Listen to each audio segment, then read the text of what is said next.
Okay, I think we're almost there. So good morning and a warm welcome everybody, wherever you're based. I'm Laura Sutherland. I'm founder of Stakeholder Strategy Consultancy, or PR. I'm based in Glasgow, conveniently near COP, and I work with organisations to better understand and represent their stakeholders, then help develop an informed strategy which helps organisations not just talk the talk, but also walk the walk. So today I'm delighted to open this event, the third in our series from the Misinformation and Climate Strategy Group, which is on the road to COP. The PRCA's Misinformation and Climate Strategy Group set out to help educate our industry about the facts, point out the bullshit, and equip our industry professionals to be able to be the strategic advisors we need to be, not advising on climate, but advising on ethical, transparent, and data-based communication. This morning, we announced the new partnership with the Royal Meteorological Society, which will deliver specialised training to help PR and communication teams understand the science behind climate change, what it might mean for the future, and how to explain it to your audiences. By the end of the course, teams will also feel confident in finding trustworthy resources and have access to climate experts. So we are super excited about that, something we've been working towards for a while. Well done to everybody involved. Today's event will focus on carbon offsetting, and I am pleased to welcome today's host, Gihan Hyde, who is a founder of CommUnique, a sustainability communication business. I'm going to hand over to Gihan just now, who will introduce our brilliant indeed. Hi everyone, good morning. First of all, before I begin, can you please give a shout out to us on the chat to tell us where you're dialing from, who you are, and what type of communications are you presenting, so that we know exactly what type of questions to ask. Thank you, Laura, for this lovely introduction. So as Laura was saying, my name is Gihan Hyde, and I am the founder and CEO of a communication consultancy called CommUnique. We specialize in communicating environmental impact, social impact, and governance strategies. I am super excited, to be fair. I am super excited because the topic today is a great topic for me, and it's been annoying me. You know when you're annoyed? Yes, I'm annoyed by it because I don't know how to crack it yet. So my wonderful panelists today include Dr. Maria Carvalho. She is the head of Public Affairs in South Pole. Hi, Dr. Maria. Can I call you Maria? You can definitely call me Maria. Yes. And then we also have David Griggs, who is the president of the Royal Meteorological Society. Hi, David. Hi. And last but not least, we have the one and only Chris Leeds, who is the head of the Carbon Market Development in Standard Chartered Bank. Hi, Chris. Lovely to see you. Hello. So yeah, thanks for having me. No problem.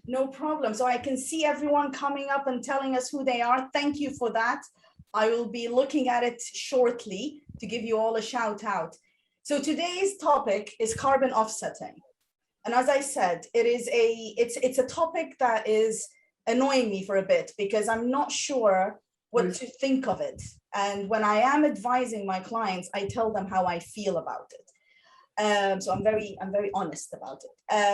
We know for a fact that carbon offsetting as a phenomenon started in the Kyoto Protocol in 1997, where all of the developed countries have been mandated to report on their carbon emission and greenhouse emission. So we know all of that.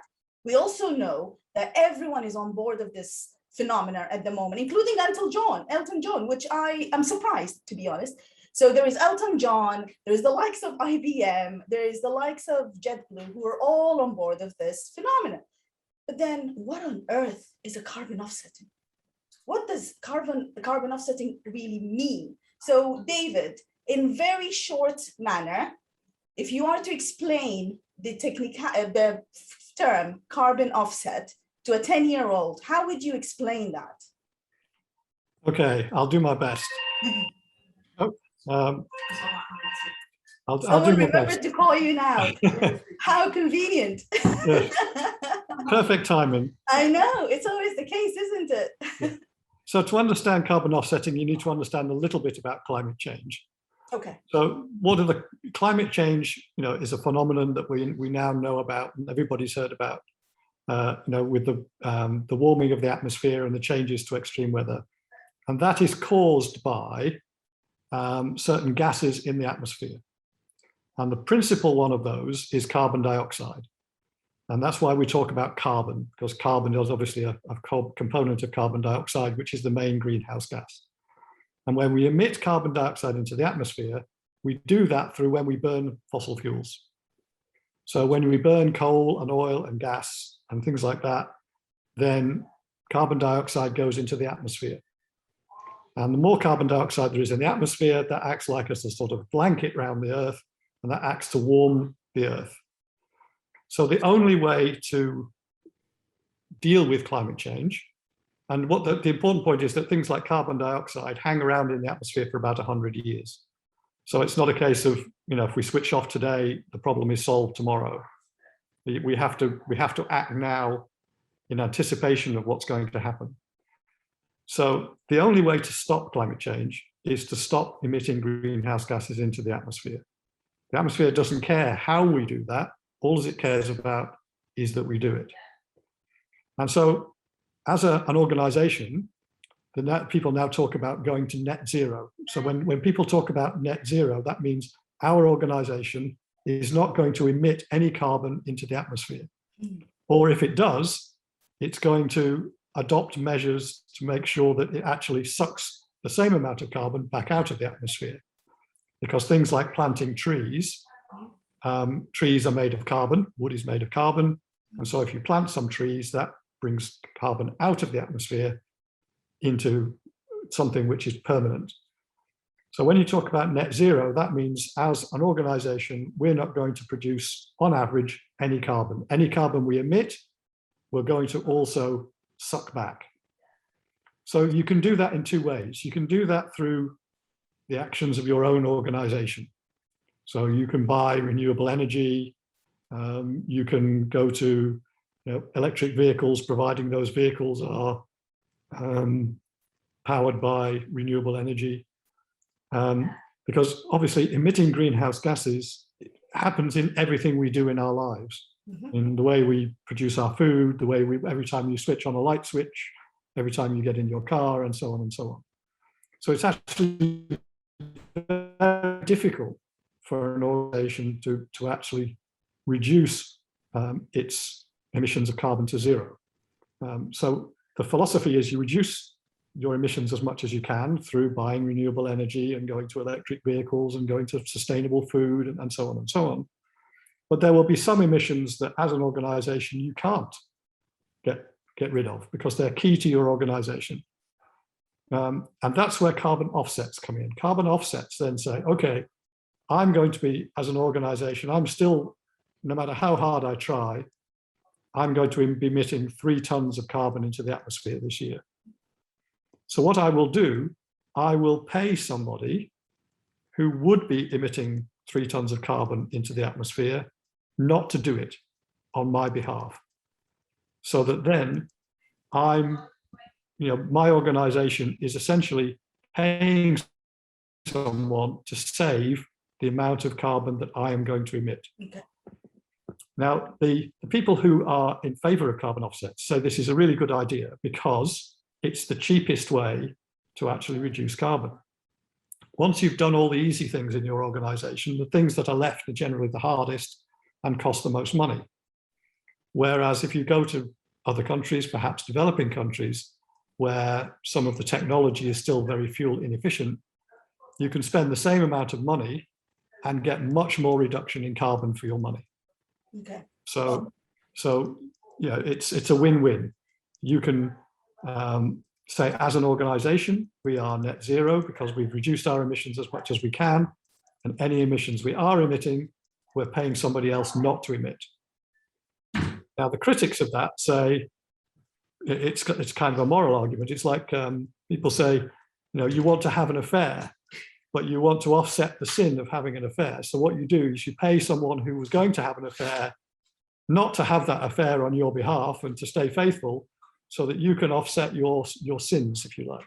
Well, hold that thought, because that's where the ethics comes in later That's on. where the ethics comes So in. yes, hold that thought, because I'll be coming to you very shortly. But Yeah. I agree with you, it is an affair. So I call it willfulness. What do I call it? Willful blindness. It's like we know we're doing wrong, but then we choose not to act on it, even though the facts we choose to convince ourselves that we're not doing something wrong, even though the facts are supporting that we're doing something wrong. So yes, that's what I call it. Willful blindness. My God, it's I don't know why I call it that.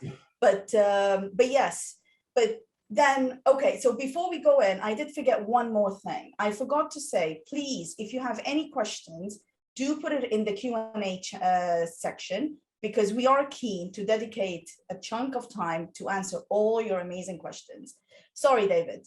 Yeah. What did you want to say? So some of the other advantages is that you can have things that are actually produce more benefits. So let's say if I'm going to pay for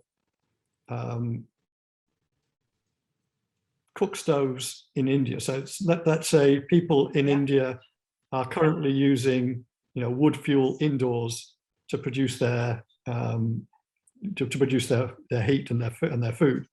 Then that's obviously produces a lot of pollution. It also produces greenhouse gases. So if you pay them and provide them with solar cook stoves, that reduces the greenhouse gases, so you get your offset, but it also improves their health enormously by the fact that they're now using clean fuel to produce their heat and their food. So you get two benefits. You get your carbon benefit and a health benefit for your money. Well, so, this is where I wanted to actually ask Maria this question, because I know that this is what you live and breathe, Maria, through South Pole. And I'm interested to understand, okay, so here we are, like David said, we need to offset our carbon emissions. How do we offset it? I mean, how do we start that journey? How do we pick the right broker, as I call you? I'm sorry, but you are a broker. You're the middleman. How do I choose the right broker to help me offset my carbon? Thanks so much, Gihan, and really thank you actually to the audience. As South Pole, actually we're a sustainability solutions provider. So what I mean by that is we help companies in figuring out how much emissions come from all their decisions that they make. What are the actions they can take to actually reduce their own emissions? So as what David said is that, so what you're in the end offsetting is only those emissions that you could not stop emitting with your current, because there's a current lack of technologies internally that's available to you. There's a current lack of processes. This goes to your point on willful blindness. It's not willful blindness if you've done everything you can to reduce your own emissions. And this is something that's very important for the public, those who are communicating both internally and externally. The way that you feel that you really are doing everything you can is to really point to those emissions that you can reduce, so that what you're offsetting is only those emissions that you really could not reduce at this point in time, but continuously you're going to be doing actions to reduce your emissions. So over time, your needs to offset reduce. Now, how does a company, so that's one part of our business. And so then it goes to helping then the same companies figure out where do you find the offsets. Yeah. And so you can right now, most offsets actually are sold by carbon project developers. There hasn't really been a need to go to a platform. Now, what's very interesting is because the demand for offsets is increasing, there are actually digital platforms that are going out there. South Pole has a marketplace, but basically, so if I have to say, most offsets are sold by carbon project developers. So South Pole is one, just to give you names, since I know this is, so Climate Care is another, Natural Capital Partners, EcoAct. So these are, and Ann Arbor Foundation. So South Pole is the largest, we have the largest portfolio of projects, so over 700 projects that have created an impact of over 700 million tons in our 15-year history. So we're very proud of that. And so what you can do is go to carbon project developers, but more and more, because of the demand, more new players are coming out. So Chris can tell you as well. So we're seeing a lot more banks who are helping service find deals, basically find offsets and to sell to customers as well. We're seeing a lot more trading houses. So the famous ones like Trafigura and Vitol. So these are commodity trading houses, which are also selling it as well. But right now, most of the market, largely you can do it directly with a project developer. So the ones I've just said, but then more and more we're seeing new players, and very interestingly, digital solutions and also exchanges. So the Intercontinental Exchange is a place that you can buy directly on a market. But that is the thing, there are different types of players. And so you either can go to brokers or you can go directly to people who, those companies that actually develop projects. And for companies who want to do that, this goes back into a second part of when you develop an offset strategy. Now, in the beginning, if you're doing short term, okay, I want to claim something as part. So you're just starting. Most companies, when they just start off offsetting, they'll buy it, one-off payments. But over time, actually, companies do want to say, hey, listen, I'm financing great projects that are creating real impacts on the ground. And so and that actually has been traditionally the market, that most companies, when they decide to do an entire climate strategy. So when I say climate strategy, I'm going back into the 3 key points, because I want really for you and to help your clients, offsets is part of a broader climate strategy. It cannot be your only thing that you do. Then I agree, it's willful blindness. But if you can really prove that a company is doing everything it can to actually do an assessment of where its emissions are coming from, then are actually putting a plan to reduce its emissions, not just today, but over time, then all it's offsetting is those that it couldn't emit. That is a very credible climate strategy. It really shows to me that a company is doing everything it can. So when it comes to the offsetting part, here are my key advice is look at your industry. If you cannot reduce your emissions, think about your suppliers. Think about your suppliers. Think of how you could help them in reducing their emissions. So a lot of times we say, look at the types of projects that are close to your sector or in geographies that you operate, in the countries that you operate, and help those places, those stakeholders that you have, reduce their emissions. And so that means you have direct financing towards projects. And what you do is you can work with, you may not know how the carbon credit mechanism works. So that's why you work with carbon project developers who know how to actually put it through the process. And this is a complicated, it's not a complicated process, but it's a process that requires third-party verification. So carbon project developers help you with all the, I don't want to say bureaucracy, but very necessary details of going through how you measure your emission reductions. What is the activity you can do to reduce your emissions? Reduce stakeholders' emissions. Then how do you measure it in a real way? And then how do you submit this to a third-party organization? So imagine we're the ones helping you with figuring out how to make your coffee plantation. So if you're used to the coffee industry, your coffee plantation. I do like the coffee example. Yes, exactly. Tell me more. So you don't, suppose you're a company that is a coffee, like it sells coffee around the world, but it doesn't it gets coffee from suppliers. So you're not directly growing coffee, but you're buying it from farmers. Mm-hmm. So you want to help those farmers actually reduce their emissions in different ways in which coffee growing can actually release emissions. Now, you don't know how to measure that, how much emissions would be reduced from a specific type of activity. And so you would come to a carbon project developer and say, I want to help my coffee farmers actually reduce their emissions. How can I measure that in a real way? And how can I certify that according to the Fair Trade Association? So, Fair Trade the association has clear regulations that will give the fair trade stamp. How do I make sure I can do that, and how do I measure it? And so you will come to someone like South Pole or Natural Capital Partners or Climate Care, these different types of carbon project developers. They will then work with you through the documentation and actually working with the farmer to do the activity that would reduce the emissions. So we help train farmers in figuring out how to do this. Then we actually help with all the documentation and all the systems needed that would go for fair trade to actually certify and say this is fair trade. And you would know then, so what a credit is, an offset credit is basically fair trade issues something that says, here's a certificate saying 1 ton of emission has been reduced. Okay. So it goes directly to the project.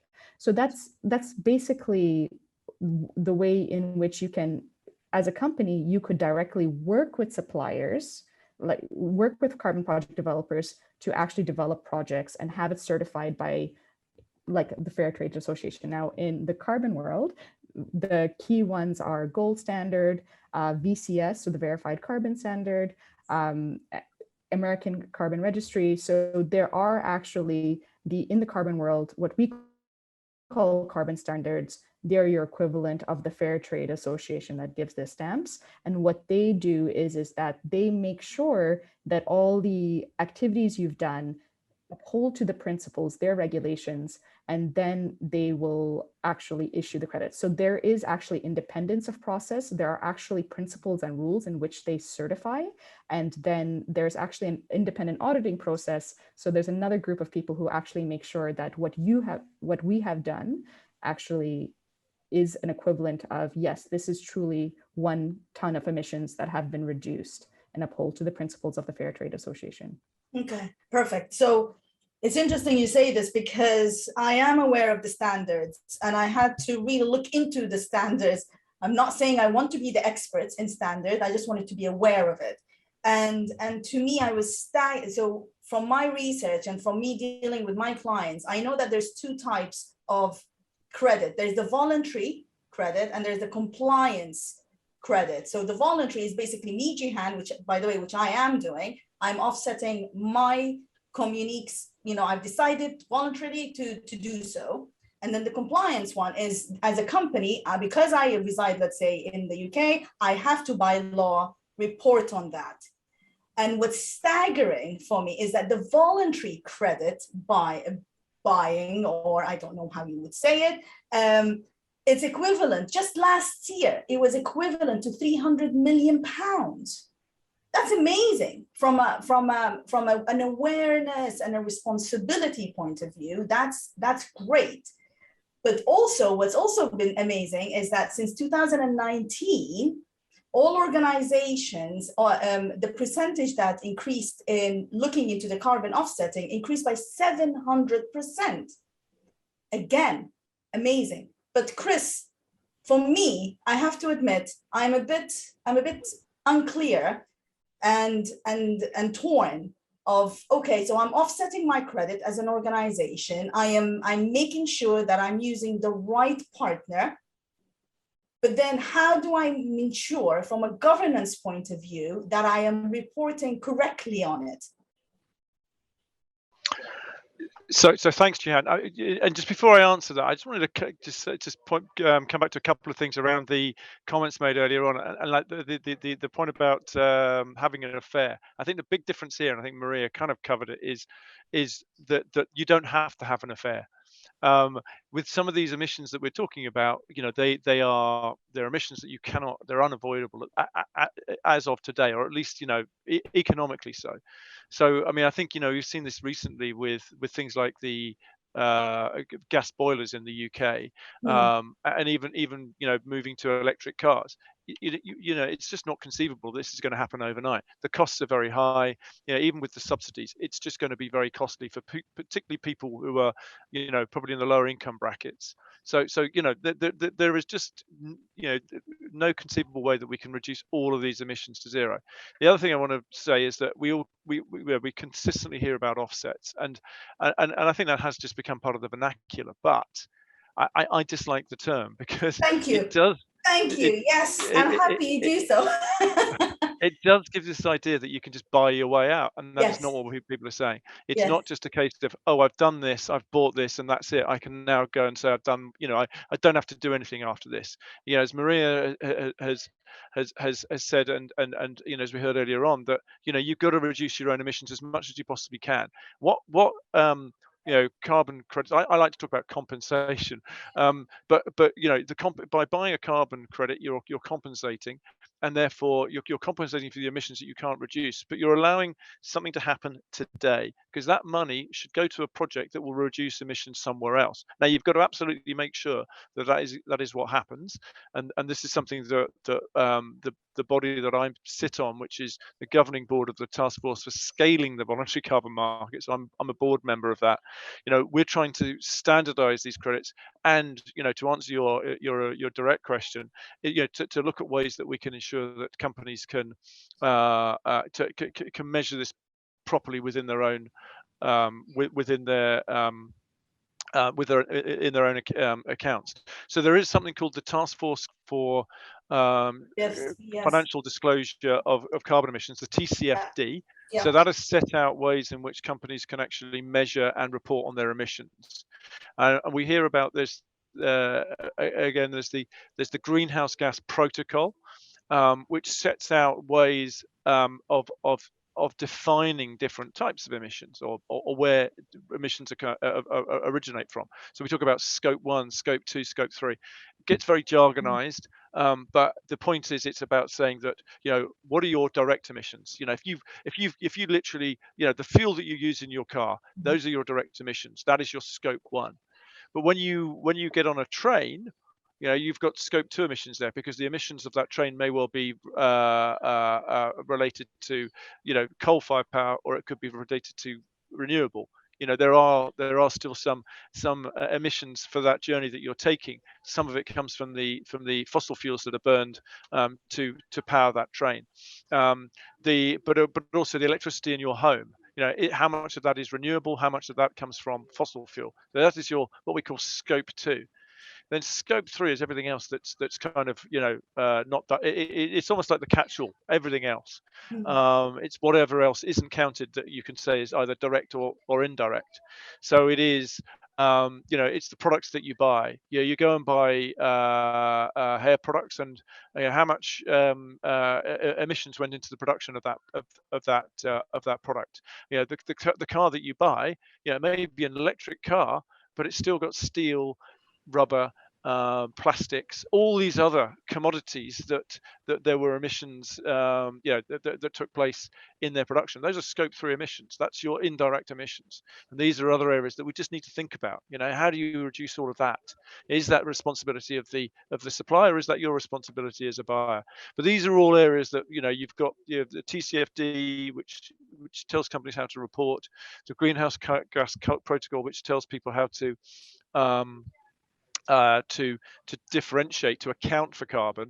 And then we've got initiatives like the Science-Based Targets Initiative, the SBTI. And I know there's a question there from the panel, and that's more about how you make a claim, an environmental claim. It's not necessarily about how you measure, but it's what is appropriate in terms of a claim. And they're really focusing on this whole area of net zero. So how do we get to net zero, and what does it mean? And what we've seen over the last sort of few years, and particularly I think in 2019 and 20, where I think we're now over 2,000 companies have made net zero commitments around the world. It's not enough, but it's a lot, and it's, as you say, it's increased dramatically recently, which is great news. But it's the problem is, if people go, I'm going to be net zero in 2050. Well, great. So what? Any CEO can say that, because they know they're not going to be around in 2050. SBTI is all about setting you're saying, okay, well, what are you going to do next week, next year, 5 years from now, 2030, 2040, and 2050? What's your pathway to net zero? And again, this is where compensation comes in, because you can say, okay, well, on that pathway, I'm going to compensate. I'm going to buy high quality carbon credits that are actually going to reduce emissions that I can't do so today myself, right? It's not a get out. I'm not trying to buy my way out of this. It's over and above what we do currently, right? I'm spending money. Remember, this is voluntary carbon, right? This is a voluntary carbon market. We're not talking about, people having to do this and being legislated for under the compliance markets that you've already mentioned, and we'll come back to that. But this is something that people are just doing, out of the goodness of their hearts. Well, corporates don't do it they do it because they're being pressurized by shareholders and stakeholders and their customers. The millennials, the general public, Gen Z, the general public, exactly. And they're saying, you need to do this. You need to show you're doing something. And as Maria said, you need to have a plan. You need to be able to demonstrate that that you're actually really going to make those reductions. And then you can go out and say, and I bought some carbon credits, which are going to make a difference today, because I can't make the difference, but these can. Now, for now, a lot of that is focused on things like forestry or nature-based solutions, as we call it. More jargon, I know. But means nothing, over by time, the way, nature-based. What does that even mean, Chris? I don't well, understand exactly. that. Okay. But over time, we'll see more and more, I think, going into other technologies and things that we will need to see scaled up and more of, just to get us to where we need to be. I mean, we need to cut emissions by 50% by 2030. We are nowhere near that. We are nowhere near that. You'll see a lot of that over the next few days. Have you noticed as well? So from when I was doing my research, and I also realized that the majority of the projects who are helping us to offset our carbon, they became almost like businessmen and women, whereby they won't attack the big corporations for emitting carbon, but in other words, they would actually embrace them, so that because they do know that they have the deep pockets to fund such large projects. And to me, I was like, okay, so you are starting to think like a businessman and woman, and you are starting to think strategically with how you get the money. But David, a question for you. Every time there is a carbon offset project that we can buy credit for some reason, they're always based in countries that we're not based in. Why? Why can't we save our own area that we live in? Why is the majority outside where we don't actually feel or live in? Yeah, the simple answer is you can, because you can choose to have your offset wherever you like. But the majority are not doing so, though. Yeah, the reason why most are in developing countries is because it's cheaper. You can get more carbon for your buck in a developing country than you can domestically, because the industry there might be using highly inefficient technology, and so if you replace that technology with highly efficient technology in that developing country, it costs you less than having to do that here, where the technology is probably already quite efficient. So you can get more carbon for your buck, if you like, in some of these developing countries. The flip side of that, of course, is it's much harder to monitor whether the reductions that you are making are really happening, whether they're verifiable, whether they would have happened anyway, et cetera, et cetera. All of those questions around carbon credits are more difficult to answer when you're a long way away from where you are than when you're obviously doing it domestically, and where rules and regulations are much tighter. And that's exactly where all the organizations that we've been hearing about, in terms of the brokers and the organizations who are developing the offsets and the people who are developing standards, that's where all of that comes in. Thank you. Sorry, Maria. Yes, I saw your hand. Sorry. Yeah. So one of the key things when we're talking about climate is really trying to drive finance where it will reduce the most emissions. And as David said, there are a lot of, you don't think about having a clean cook stove, because I mean, one, it would be great if we actually decarbonize in that way, but there are genuinely places in the world where they're basically using cow dung. And that, can I stop you there? What is a clean cook stove, Maria? So it's basically like, so taking David's example earlier on a cook stove project. So in India, if you were to land in Bombay, and I don't know if anyone has done that, but I come from India, and you will see this haze over Bombay. Believe it or not, that's not just because of cars emitting. That's also because a lot of poor households use cow dung. Yeah, we do that in Sudan as well. Yes. Exactly, right? So you use cow dung, you burn it. It's an accessible fuel for them, but it creates a lot of pollution and it allows for greenhouse gases to go. This is not good for them. And just a simple thing of, so a clean cook stove is basically a cook stove that does not use cow dung. It provides a lot less, it can be different types of very low carbon fuel sources, but basically it is a switch from something that was very polluting to a much more cleaner technology. Now, a lot of these households don't have access to that. And so by providing something as simple as a cook stove, but to these families, it can dramatically reduce emissions. And that's an important thing for us to think about when it comes to developing countries, is that we assume they're on the same level as us, and no, actually a lot of them they can't afford, or they don't even have access to technologies that could dramatically reduce emissions. And yes, it's things that are nothing to us in terms of money, but it is a lot of money to them.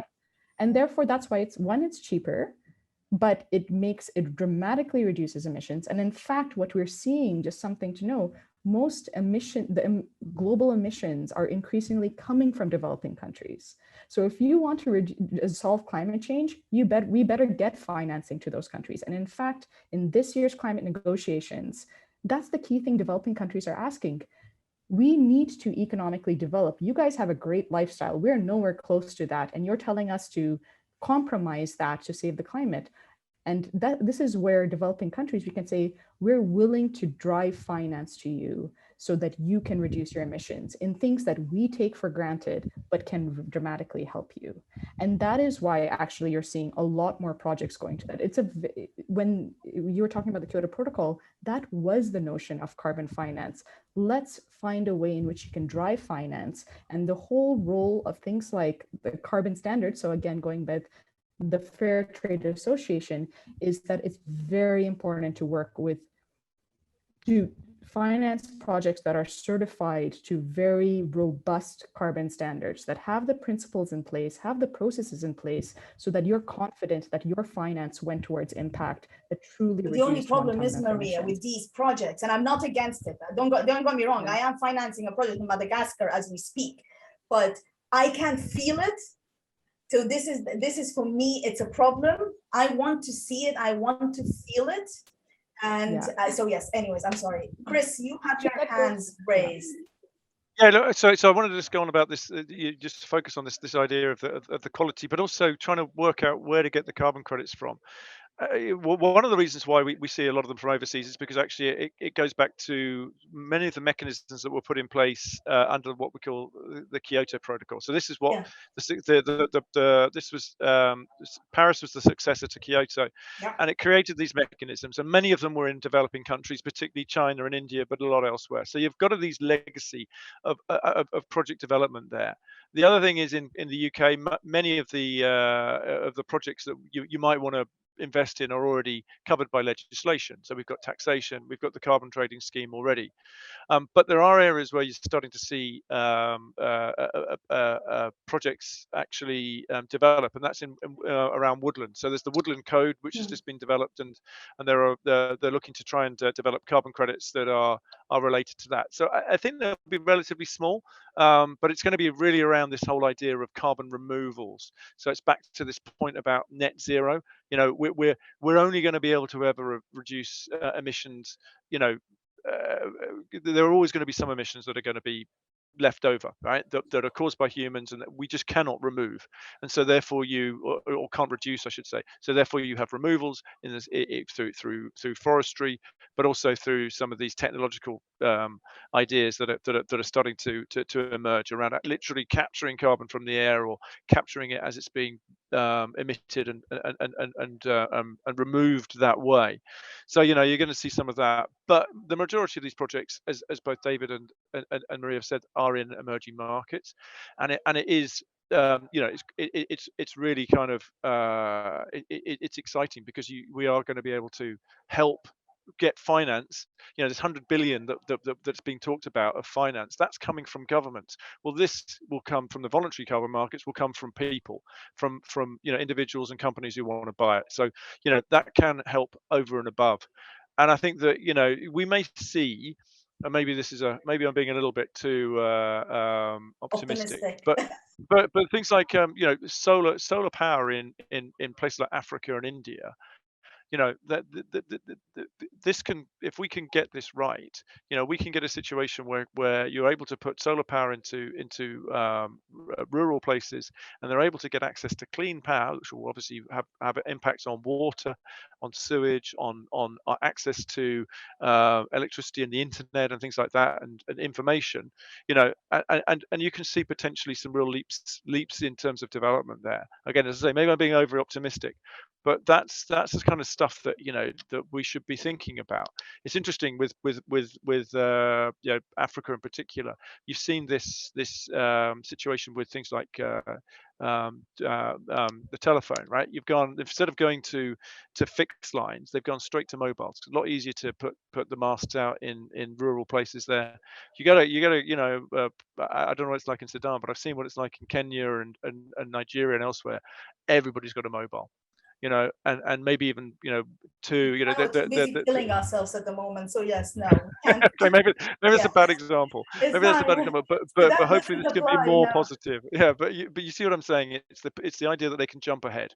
Oh, You know, they are maybe they can definitely miss out the jumping whole you know, the whole fossil fuel requirement in the first place. Again, Yeah. maybe I'm being over optimistic, but I think we've got to try and be positive about some of this stuff. Okay, so we are almost running out of time, because I'd like to dedicate some time, but for questioning. But I just want to tackle the last bit of how should we, as communication professionals, how would you advise us to communicate or the carbon offset? So for example, when my clients come to me and say, we need to communicate this, we're doing an amazing work, the first thing I ask them, why did you choose this initiative? How is it aligned with your environmental ambition and your social impact? And how does it align with your purpose and your values? So David, I'll start with you first. If you are to advise me on what should we exactly know, and how should we communicate this? What would you say? Give me one advice, please. You're on mute, by the way.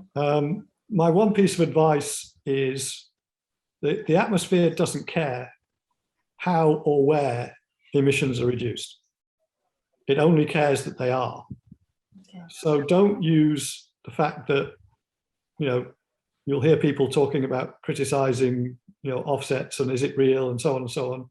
Don't use that as an excuse not to reduce your emissions, not to reduce your own emissions, and not to offset the emissions you can't reduce. So don't let paralysis, don't have paralysis by analysis, where, you know, just actually get on and do it. Love that. Because it's better to, you know, to try and fail than to not try. So transparency and honesty is key when you are communicating carbon offsetting. Maria, what advice would you give us? One advice, please. Show offsetting as part of a broader climate strategy. So again, going back to this idea that if you want to not to be accused of greenwashing, or not to be accused of willing to reduce your own emissions. So this goes back into that climate strategy. Here is all the things I am reducing my own emissions on, so that in terms of what I am offsetting are things that have high impact and can be aligned to my broader. So again, you as a company have to show this is what we do. This is how we're reducing our own emissions. We've identified opportunities to compensate for our emissions that are very aligned to our suppliers, to working with our suppliers, working with our pension fund, but just very key ways in which you then show that the impact is aligned to your broader company strategy or broader company ethos, but also what your company is doing to reduce their own emissions. So really offsetting, it should be only one part of a broader climate strategy. And it's very important as communicators to show what you as your company are doing to reduce your own emissions. Thank you. Chris, last but not least, what is your advice? Just checking I'm not off of me. So I would say, obviously, tell people exactly what you're doing. So the transparency, as you talk about, but it's also, you know, don't make claims that aren't true.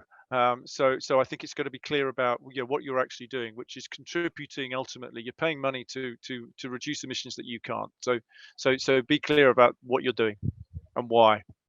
Perfect. Thank you. I think I'll also add to this, give examples and make it simple examples. If you are offsetting hundreds of tons, what does that really mean? I personally don't know what a ton looks like.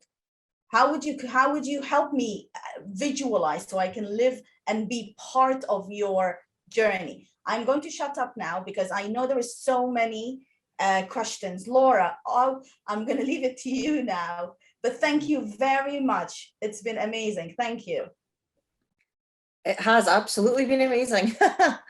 There's a few questions in the Q&A box here, which I will read. I know that Maria has kindly been beavering away in the background responding to some of them, so I'm thinking some of them have covered off already. The first one is from attendee: how do we control carbon emissions coming from decentralized crypto minings like Bitcoin? We all know Bitcoin's, coming up. It's a massive point of discussion whether people believe in it or not. So, Maria, you want to answer that one? Yes, please answer, because I want to know this. I have a client who's into crypto, so explain it to me. What do we do? No, I mean, in terms of holding, that's the difficult thing. Who is behind Bitcoin and how to then influence that decision maker on how their carbon, well, basically the amount of electricity they consume, and then how to make sure that the electricity is powered by solar or low carbon sources. Like, this is what becomes very hard when you behind the people. So then it's your choice. If you're a company that wants to engage with Bitcoin, you have to ask yourself, is this the best way I want to trade currencies or to trade a commodity? And is there another way in which you do it? Because you can't control emissions from the only thing you can do is if you're not actually Bitcoin. So if there is, I know two of them more here, they just emailed me. Okay, so then the key thing is actually look at your servers and figure out how to get to low carbon sources. And what you cannot in terms of your carbon. So again, in terms of the emissions that you're emitting, what you cannot avoid, then please use carbon credits to compensate for that impact.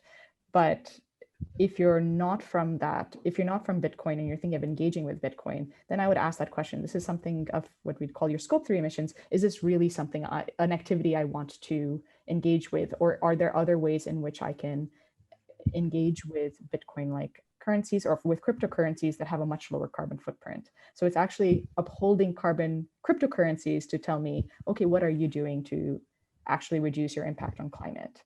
And then you can choose between them. So either you're the customer or you're actually someone with cryptocurrencies. And in which case, I mean, the biggest part of your footprint will be your energy consumption and making sure that goes towards servers that are powered by low carbon. I think I know who asked that question. Okay. And I think you've been talking to Mia already. Mia, I'm assuming from the conversation that your question is dealt with, so we'll skip over that one. David Wallace is asking, is there a framework that can help in picturing offsetting versus a removal? Yes, I mean, so there's two. I'm going to go with Chris's advice here on offsetting, and it can be, so there's there's a discussion here on what kind of activity does a carbon credit support? Is it avoiding emissions going into the air? So forest conservation is an example of that. 2, is it a reduction? So you're switching from cook stoves that are powered by cow dung with more, so you're reducing the amount of fish emissions, it still has less. And then removals is an activity that ultimately there's a net negative impact. So ultimately it's removing emissions. And so it depends on, that can be afforestation, reforestation projects, or direct air capture. It's literally a technology that captures emissions and then stores it either in products or in the ground.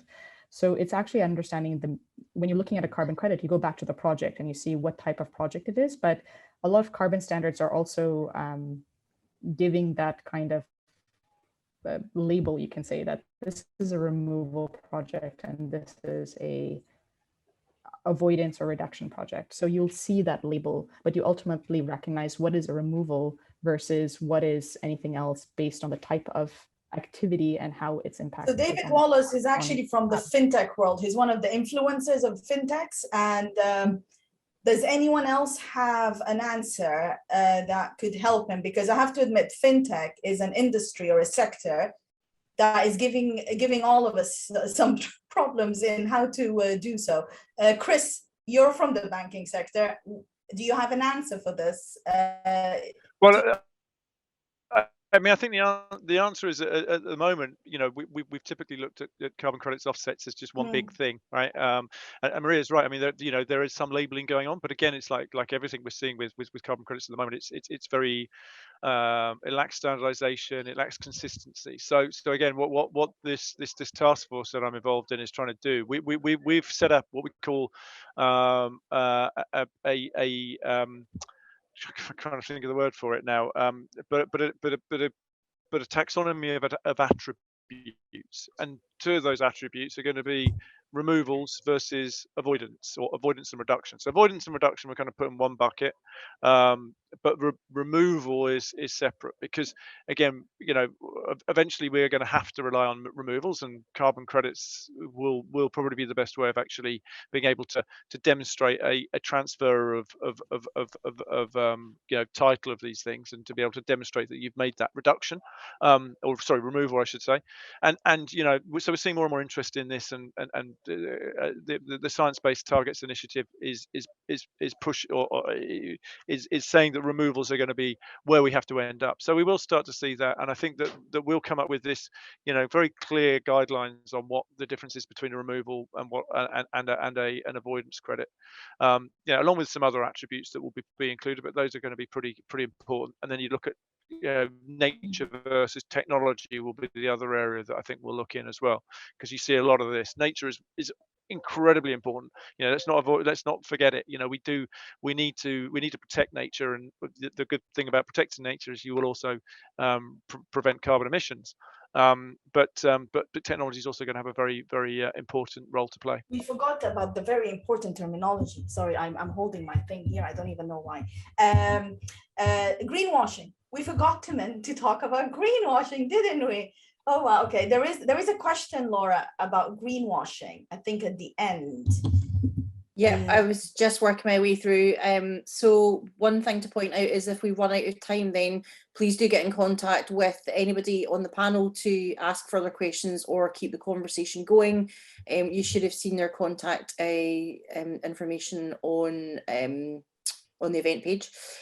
Yeah, so Alison was asking, can you comment on the allegations of greenwashing made by the former head of sustainability at DWS, which are now being investigated by the SEC and the German authorities?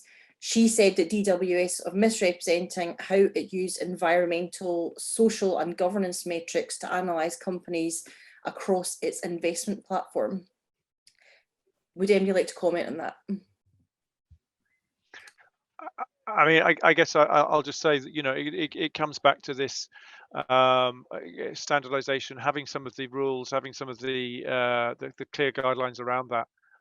Yeah, this is an area that is of great interest to investors, to the public at large, and to my mind, you know, there still isn't a lot of guidance about what it is that people can and can't say, and what it is that they need to do to be able to make these claims. I think Maria might have some comments to make about some of the advertising standards guidelines that are coming out, which I'm sure will be very interesting. Thanks, Chris. And just, there's 6 countries in the world. So what has been in absence in terms of government responsibility on what kind of statements or metrics that corporates use is that they've not asked corporates to do that. And so this has a big impact for both consumers or investors who need to make decisions. And so I saw something very interesting. Someone said that they wanted to vote with their money and vote for their dollars. So they wanted to know who are good companies to buy products from. And sadly, that hasn't been there in that case. I mean, in terms of governments haven't regulated it, but now we're seeing, because companies want to say something about how good their product is in terms of climate or sustainability, or companies want to say that. There are 6 countries in the world, so Australia, New Zealand, UK, Netherlands, Sweden, and France actually has it in legislation as well on the kind of claims you can make and what you need to report. So that's becoming a lot more standardized. So what is your, I've defined it in the chat, what's your scope 1, 2, and Krista said it, so scope 1, 2, 3 emissions. What are the actions you're doing to reduce your emissions?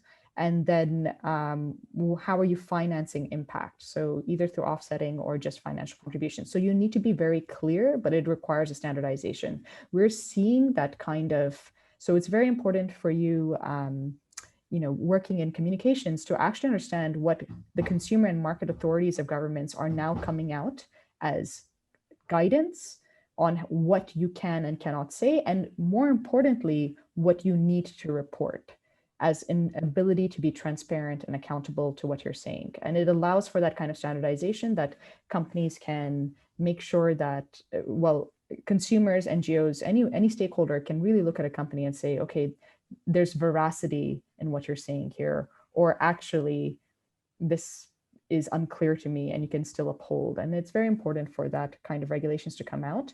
Something also for you to note, it's very important for you, what would be helpful is to look at the Voluntary Carbon Market Integrity Initiative.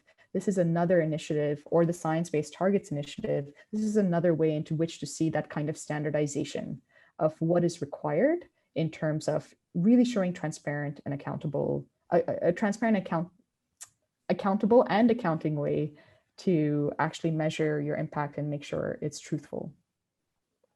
David, you have something to say. So just before you do so the CMA is my go-to, I have to admit, when it comes to everything related to how do I communicate things. And there's a lot of quizzes as well that we can take as communicators. I've tweeted about it. It's an amazing quizzes that just makes us think as communicators. So I really highly recommend it.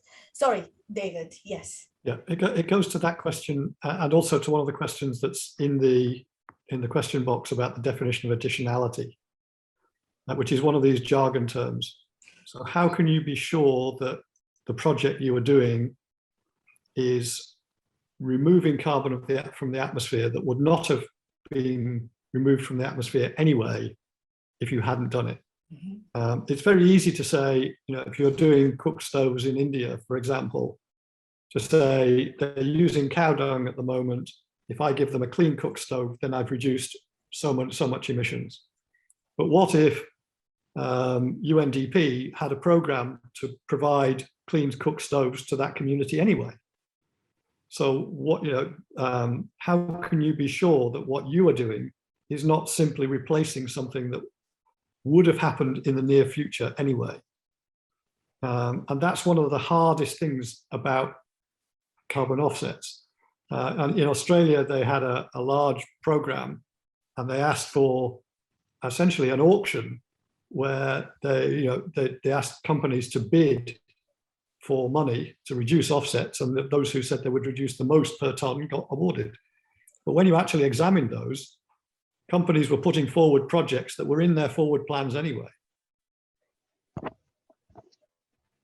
They were going to replace that technology anyway. They were going to close that power station anyway. So it's, those practices were happening today, and yes, paying that money would mean that the emissions would be reduced today, but they would have happened next year anyway. And so that's the really difficult part. And so when you're coming up with your project, and I'd be interested to hear what Maria and Chris have to say about this, how can you make sure that the project that you are doing is not only valid today, but it's a project that is actually safeguarded against what would have happened under business as usual, if you like? I can take that. And just in terms of actually this is one of the important things of being able to look at different policies. Like, you have to do such an assessment in additionality.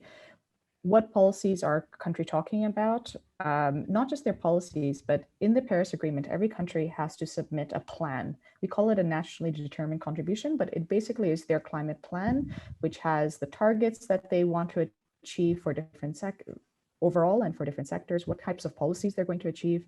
And so you look at not only what they've submitted to the UN in the Paris Agreement, but you actually look at their actual policies in place. And then you actually look at the market in place. What is the technologies that are there?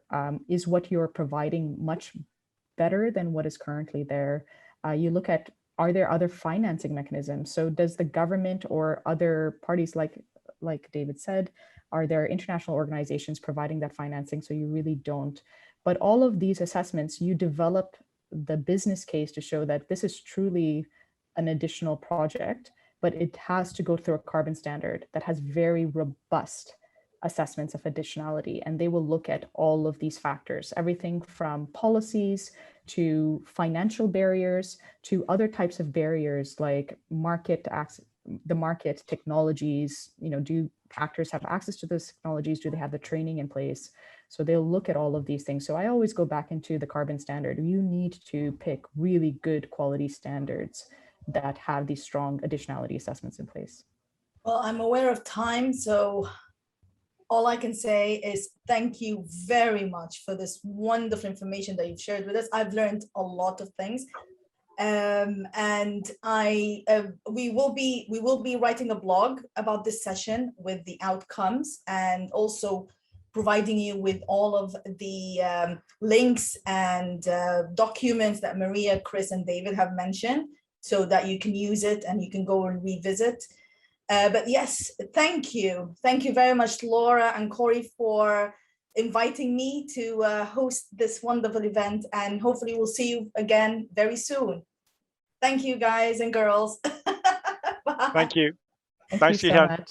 Bye. Thank you, Gihan. Thank It was a you, great everyone. conversation. Bye, Good thanks. luck, everyone. Lovely to meet you all. Bye-bye. Bye.